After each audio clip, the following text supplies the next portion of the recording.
Great movie, not a horror movie. What? Did you not stay for the end? It's have different opportunities to see basically the same film. Sex crazed parasites. That's right. Well, just look at those sheep. I mean, how can you not be laughing?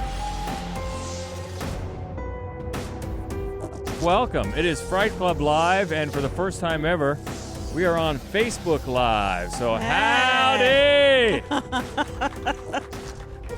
As we are doing it live from the Gateway Film Center in Columbus, Ohio, our home away from home. We do this every second Wednesday of the month. It's Fright Club Live. Great crowd as always. She is Hope Madden. He's George Wolf. We're from madwolf.com. And you got to check out Hope's brand new shirt. Let him see it. Night of the Living Dead. Come on in. Come on in. I also bought a Blackula dress, by the way, so next month. That's right. There were a lot of options, but there was one that said, his bite is out of sight. I'm like, oh, that's me right there. That is perfect. That is perfect. That's right. Redbubble. So we got a fun one tonight. We kind of had to postpone it a little bit. There was a bit of a mix-up, but that's all right. That's right. Everybody's excited to see our movie tonight as we talk about mutant animal horror, and it's going to be fun. But first, we want to say a big thank you to our buddy Dino Tripodis. That's right. Last time on Fright Club, from Whiskey Business. He's got a podcast, Whiskey Business, that you should check out. The Whiskey Business podcast, which is awesome. We had a great time. For the first time ever, we talked about just one movie. Yep. We talked about Bride of Frankenstein, how much we love it, and he brought a lot of good insight to it. Yeah, and some good funny business, too. I think so, too. Yeah, we got to be a part of kind of this big circle of podcasts, horror podcasters, and each one of us took one Universal horror sequel. So I just want to shout out Black Hat's Shadow, Back in Time podcast, Dave's Pop Culture podcast, The Terrible Terror, B-Movie Bros. I think I'm forgetting people because there was more than that, so I apologize to anybody who forgot. But it was really fun to be a part of it. Yeah. And it's a great movie to talk about. Yeah, somehow we got the best one. Yeah, we did. Woohoo! So thanks for all the comments for that. Also, thank you, Debbie, and she's here tonight. Debbie. Thank you, Debbie, for having us out at the Bexley Library. We did a Halloween presentation about some of the great horror movies for Halloween. Took some great questions, had a good time. So, Debbie, thank you. Yep. And just before that, actually, Pine of Joe had us out to the UA library, and so we got to do the same thing. So it was really cool. It was a very fun thing to get a chance to do. And thanks to everybody who came and listened to us talk about horror movies. So big stuff has been happening. And actually, since the last time we talked, there are a couple big horror movies have opened. Suspiria. Who's seen Suspiria? Yes. And Overlord. And Overlord, yeah. That's another. That's another very fun one. Very good. If you haven't checked them out, we should. Maybe we probably should do an entire podcast just dissecting Suspiria. Because we could there's totally so do that. much we to could talk totally about. Do that. It's awesome. And speaking of that, we also have to. I don't know who may have seen this article that came out in Vogue magazine last week or the week before. Basically, that was saying, I think the headline was, "Where have all the good horror movies gone?" Yeah. And I read this article, and it just made me more mad every time I read it. Because basically the upshot of it was, this year isn't as good as last year, so where have all the horror movies gone? Which I didn't understand, because last year was great. That doesn't mean this year isn't any good. Yeah, you can't have Get Out every year. You can't have Get Out every year. You know, you can't have The Exorcist every year. That doesn't mean 1975 was a bad year for horror. It wasn't. It was a great year for horror. You know, we read that. It was being passed around a little bit, and it's...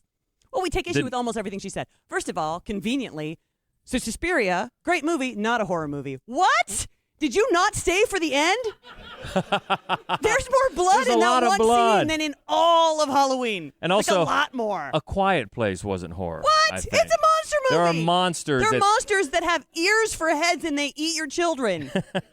What is she watching? Yeah, so it's just one of the many points that just had to discount that. And it's just 1 year because last year was a great year. Yeah. But this year's pretty good, too. Also, I'm going to say this. She says that Halloween doesn't count because it was cynically woke. Fuck you. I think that comment, saying cynically woke, is... She's all, I'm so happy for Jamie Lee Curtis because she's over 55. Don't be patronizing. Exactly. She kicked all manner of ass. It was exactly what she needed to do. Anything else wouldn't have worked. Yep. I'm with you. I know you I'm with you. Don't get mad at me. We weren't too happy about that, but we are happy about what we're going to talk about tonight. Oh, and we also... are happy about a birthday in the crowd tonight. Maya, it's your birthday. Happy birthday, Maya. Maya. Yay. Fright Clubber Maya, thank you so much for sharing it with us. coming to Fright Club. We appreciate that. So we're talking about mutant animals, and we've got a great one, a funny one to watch, and it's gross too, which is cool. It's super gross, yes. It is. It's a good combination. So what, beyond being a mutant and an animal, what are the other ground rules? That's really it. And there are a bunch. There are a bunch of options. And there are a lot that, I thought for a while would make the list. Alligator. I always like that movie. That's a good one, the alligators in the sewers. That's a fun one. Mm-hmm. And then Piranha, I just assumed, right? Because the original Piranha, although I do like Piranha 3D. I thought that was super fun. It was. But the more I looked into it, I shouldn't be surprised. This is a pretty common concept in horror movies. And I found that, I don't know if I've ever mentioned this before, I really like David Cronenberg a great deal. He does this a lot. So he bumped really a lot of other movies out of this list. So just FYI. But it was fun. It was a fun one to put together. Yeah, you also had down the list Squirm. Oh, I love Squirm. And I've never managed to get Squirm on a list yet. How is that possible? That's another one you hate. He does not like Squirm. It's so great. Yeah, before we turned on the Facebook Live, we were talking about just doing a podcast or movies that I hate. That she loves. So, I don't know. That might be down the road. But tonight, it's mutant animals. And should we get to it? Yeah. Yeah, because we're on the clock here. We got to start the one that we're going to watch, which is, I think, comes in at number 3 on our list. But we're not going to start there. We're going to start at number 5. Speaking of David Cronenberg, this is his first film from 1975. The residents of a suburban high-rise apartment building are being infected by a strain of parasites. Shivers. What are they? Raging demons from another world? Bloodthirsty creatures that must be killed? Or incarnations of absolute evil? They possess men, women, and children, and drive them to acts of unbelievable horror. The only escape is death. If this picture doesn't make you scream and squirm, you'd better see a psychiatrist. Quick. I always like it when we have 1970s horror movie voiceover guy. I know. I love him. That last one is perfect. You better see a psychiatrist. It's great. And I love, too, that every single thing he says, no. Not true at all. It's not going to make you scream. And, unto unspeakable horror. If you haven't seen the film, what happens is a scientist makes these slugs that turn you into a sex-crazed zombie. And then the whole movie, David Cronenberg is like, how bad would that be? That's like the whole point of the movie. And so it's really funny. The unspeakable horror. They just kind of bone a lot of people in the high-rise hot tub area. It's going to happen. I don't know. It's not. You know who did see this movie? BBC film critic Barry Norman, who called it the worst movie he'd ever seen. Oh, he needs to lighten up. That's not true at all. You know what he hasn't seen? Hosu.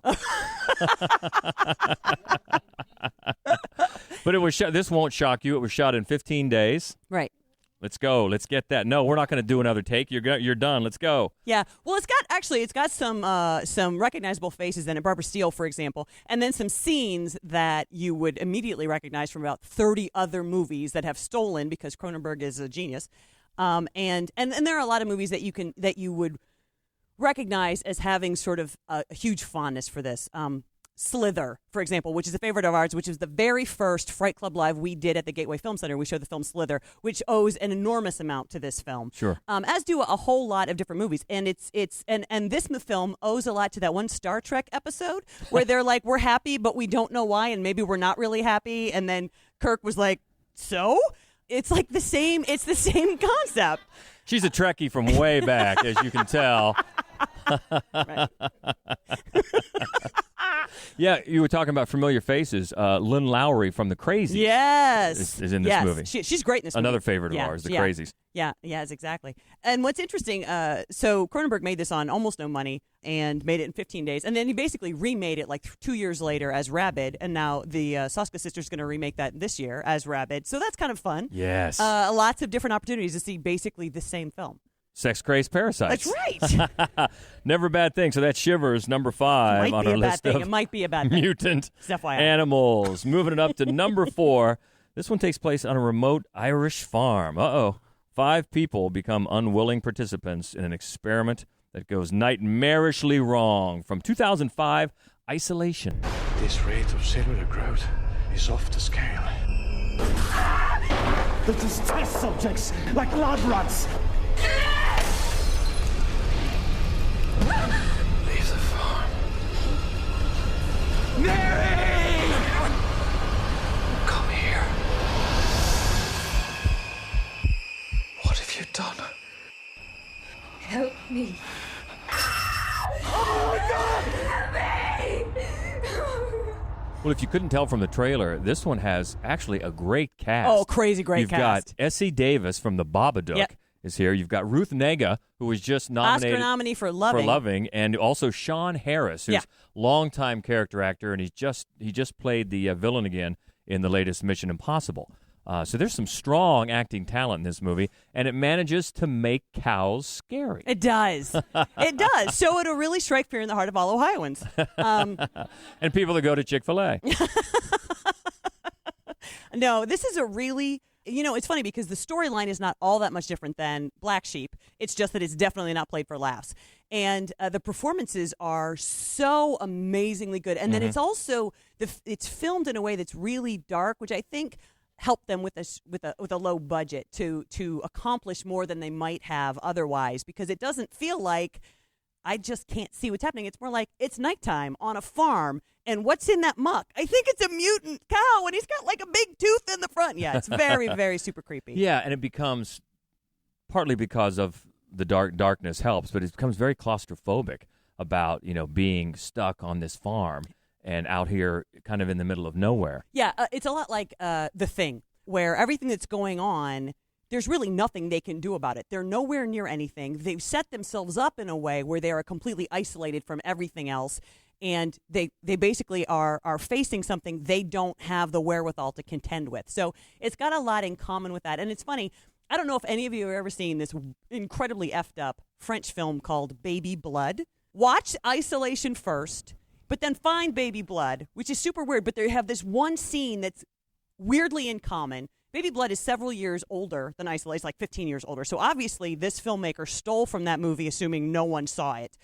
But it's funny how well it plays in this. Like, it's incredibly eerie and creepy in this movie. And then when you watch the other, you're like, what's going on here? Tarantino does that a lot. He'll steal a scene from a really bad grindhouse film, and he'll make it genius. Yeah. It's like he can see the potential genius in these bad scenes. And this is exactly what happens in here. And it has to do with Ruth Negga, who is great in this movie. And what also it does better than a lot of movies that have tried it, it's kind of an ecological horror type of message that in a lot of movies can come off as very heavy-handed and very awkward. And this one does it better than most. It absolutely does. No, and I think that in the majority of the mutant animal genre, it's almost always ecological horror. Grizzlies 2, Night of the Animals with Leslie Nielsen, of all people. It's really basically that we are screwing up the environment, and so here is this mutant monster animal that's going to come and prove that was a bad idea. And it's true. Well, Piranha. This one does it so much better, so much more subtly and realistically. But almost all of it, as you say, it's owed to the performances. Yeah. They're so much really better than they ought to be. And that is number 4 on our mutant animals list. Tonight's Fright Club Live. Moving it up to number 3, it's the one we're going to see tonight, and we're excited about it. From 2006, an experiment in genetic engineering turns harmless sheep into bloodthirsty killers that terrorize a sprawling New Zealand farm in Black Sheep. A secret experiment has given birth to a new breed of fear.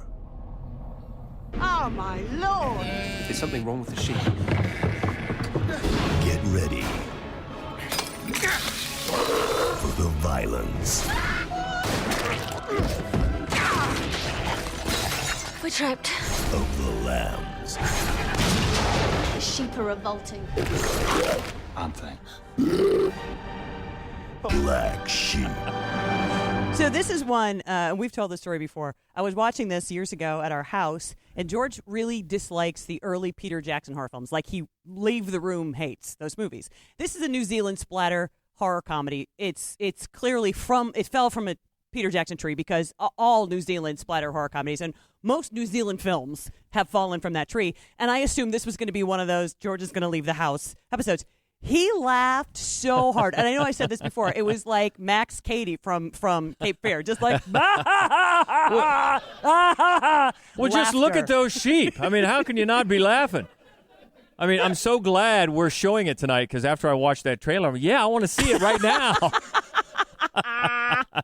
It's, we're not going to talk a lot about it. I know a lot of people have seen it, some haven't, but we don't want to spoil anything. But look for, the Wilhelm scream, of course, has to be in here. So it is. It's about an hour in.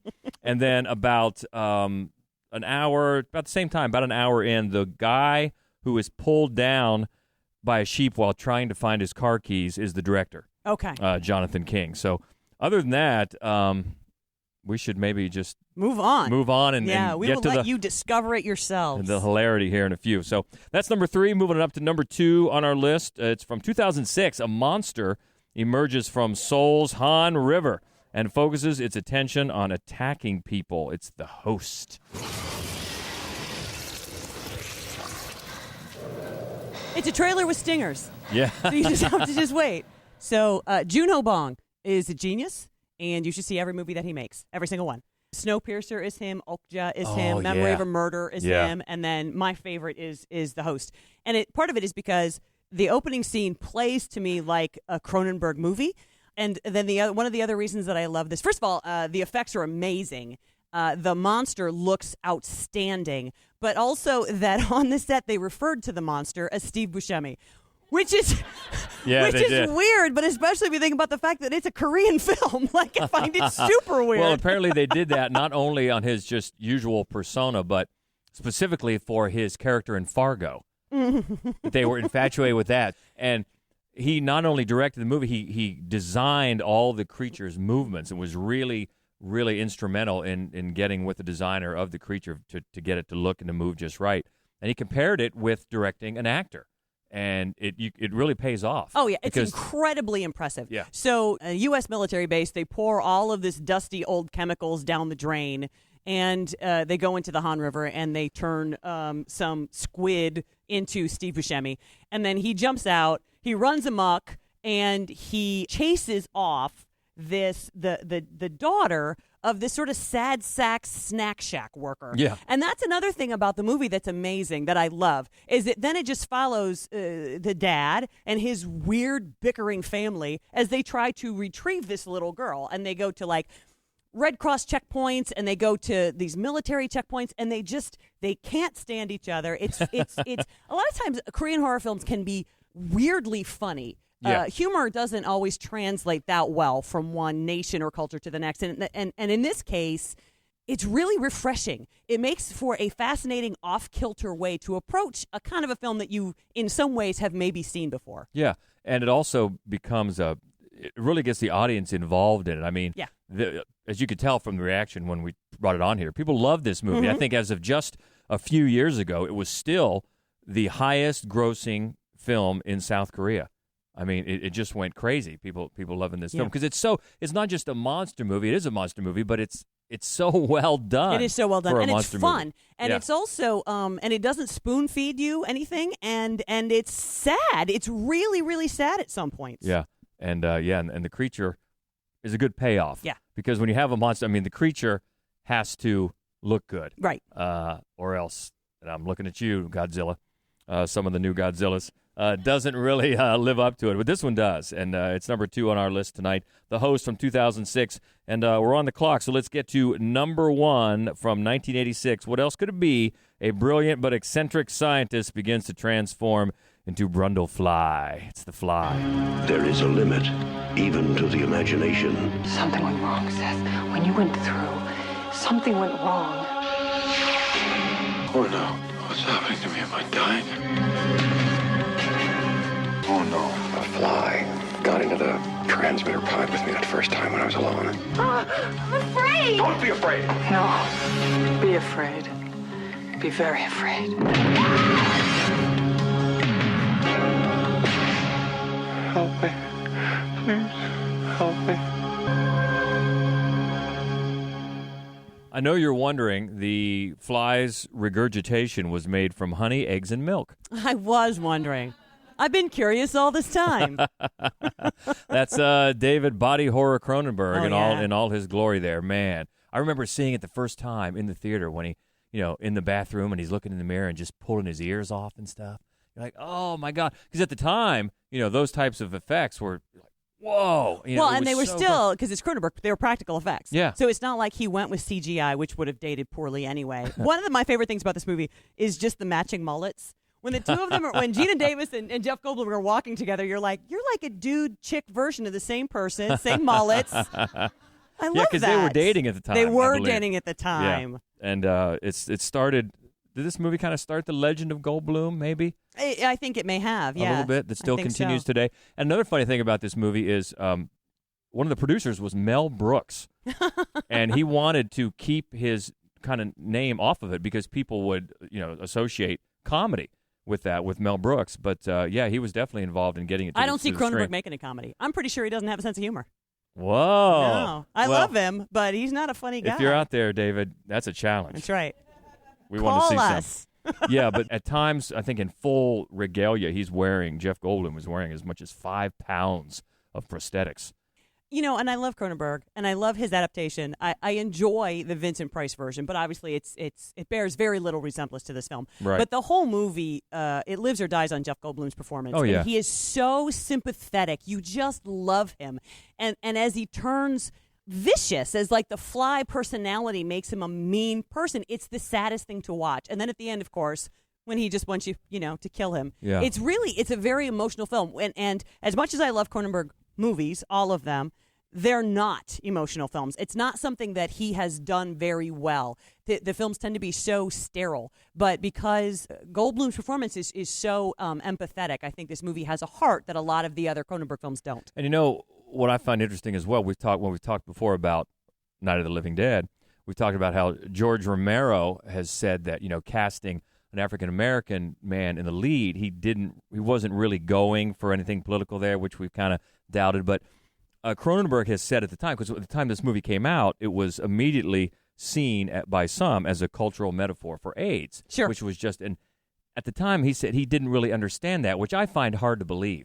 Because if you think back to what was going on in the world, in terms of the AIDS crisis in 1986, it seems an easy jump to make to get there. I think so, too. On the other hand, I think that you can say that about almost any movie he had made up until then. So you can definitely say that about Shivers. Oh, my God. Shivers is probably the best metaphor for AIDS in 1975 that ever happened. It's 1975. Right. So. Well, what I'm saying is, though, and then he made almost the same movie with Rabid.